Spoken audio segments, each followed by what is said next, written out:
Hey you guys, welcome to Commerce Knowledge Hub. This side Vanshika Agarwal. Today we start Indian Contract Act Part 2.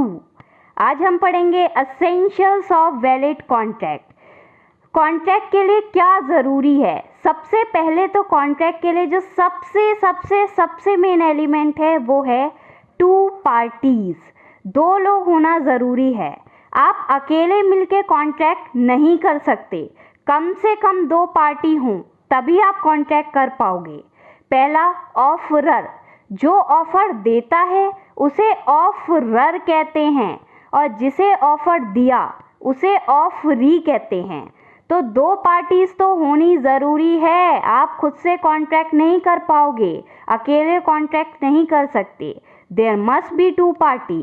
तो सबसे पहला essential element two parties. फिर proper offer हो, offer clear हो, complete हो, final हो, definite हो, proper हो.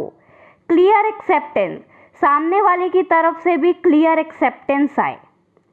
अब कौन कौन सी पार्टीज ऑफर कर सकती हैं? टू पार्टीज होनी चाहिए कम से कम, वो तो ठीक है, लेकिन कौन सी दो पार्टी? तो सबसे पहले वो मेजर हो, 18+ हो. सेकंड वो साउंड माइंड हो. साउंड माइंड मतलब उसकी दिमागी कंडीशन ठीक हो, वो कॉन्ट्रैक्ट को समझ पाए, अंडरस्टैंड कर पाए कॉन्ट्रैक्ट को. थर्ड लॉफुल कंसिडरेशन हो, लॉफुल पर्पस हो. लॉफुल कंसिडरेशन हो और लॉफुल पर्पस हो मतलब आप किसी के मर्डर का कॉन्ट्रैक्ट नहीं कर सकते. आपका जो कॉन्ट्रैक्ट है वो लॉफुल हो, जो लॉ आपको अलाउ करे वो हो. फ्री कंसेंट हो, किसी ने डराया ना हो आपको, किसी ने धमकाया ना हो. गोली दिखा के, बंदूक दिखा के अगर कोई कॉन्ट्रैक्ट कर रहा है तो वो कॉन्ट्रैक्ट वाइड होगा. आपकी मर्जी से कॉन्ट्रैक्ट होना चाहिए. Next, should not disqualify from entering into contract. Court ने उसे रोका ना हो कि तुम कॉन्ट्रैक्ट नहीं कर सकते.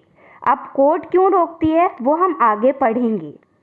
साउंडनेस ऑफ माइंड मतलब क्या होता है? आप कॉन्ट्रैक्ट को समझ पाओ, able to understand the contract. ठीक है, आप कॉन्ट्रैक्ट को सही से समझ पाओ. और एक बंदा जो अनसाउंड माइंड का है, जिसकी दिमागी कंडीशन ठीक नहीं है, वो भी अपने ल्यूसिड इंटरवल में, ल्यूसिड इंटरवल मतलब जब उसकी दिमागी हालत सही है तब वो कॉन्ट्रैक्ट कर रहा है, तो वो कॉन्ट्रैक्ट क्या होंगे? वैलिड कॉन्ट्रैक्ट होंगे. अब कॉन्ट्रैक्ट को चैलेंज कौन करता है कोर्ट में? जो ये कह रहा है कि ये कॉन्ट्रैक्ट वॉइड है वो चैलेंज करेगा कि ये कॉन्ट्रैक्ट वॉइड है या नहीं है, उसे चैलेंज करना पड़ेगा. Person disqualify from entering into contract. कौन कौन पर्सन कॉन्ट्रैक्ट में एंटर नहीं कर सकते? तो सबसे पहला है अ जज इंसॉल्वेंट. मतलब कोर्ट ने जिसे डिक्लेयर कर दिया कि उसका दिवाला निकल गया है, उस पर पैसा नहीं है, तो कोर्ट कहती है कि उसके साथ कॉन्ट्रैक्ट मत करो. क्यों? क्योंकि कोर्ट सिविल मैटर में आपको कंपनसेशन के तौर पे दिलाती तो पैसा है या फिर उसकी कोई प्रॉपर्टी या फिर उसकी कोई चीज़. जब उस पर कुछ होगा ही नहीं तो वो आपको क्या देगी? तो वो कोर्ट पहले ही कहती है कि आप उसके साथ कॉन्ट्रैक्ट मत करो.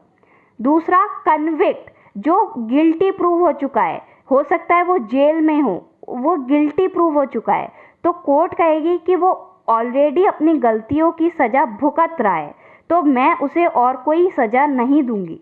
तो ऐसे लोग के साथ आप कॉन्ट्रैक्ट मत करो. सेकेंड हो गया कन्विक्ट. थर्ड है अलाइन एनिमी. अलाइन एनिमी मतलब जिन कंट्री के साथ हमारी दुश्मनी है, जिन कंट्रीज़ के साथ हमारी दुश्मनी है, आप वहाँ के लोगों के साथ कॉन्ट्रैक्ट करोगे तो कोर्ट आपकी हेल्प नहीं करेगी, तो आप वहाँ पे भी कॉन्ट्रैक्ट नहीं कर सकते. फोर्थ है फॉरेन एम्बेसडर्स. जो लोग फॉरेन में रहते हैं, अब वो तो आप अगर वो पैसा नहीं दे रहे हैं तो भी आप उनके खिलाफ इंडियन कोर्ट में केस नहीं कर सकते. तो इससे बढ़िया है उनके साथ कॉन्ट्रैक्ट मत करो. तो ये 4 लोग हैं जो कॉन्ट्रैक्ट नहीं कर सकते जिसके साथ आप अ जज इंसॉल्वेंट, कन्विक्ट, अलाइन एनिमी और foreign ambassador. Thank you so much. If you like the video, please like, share and subscribe.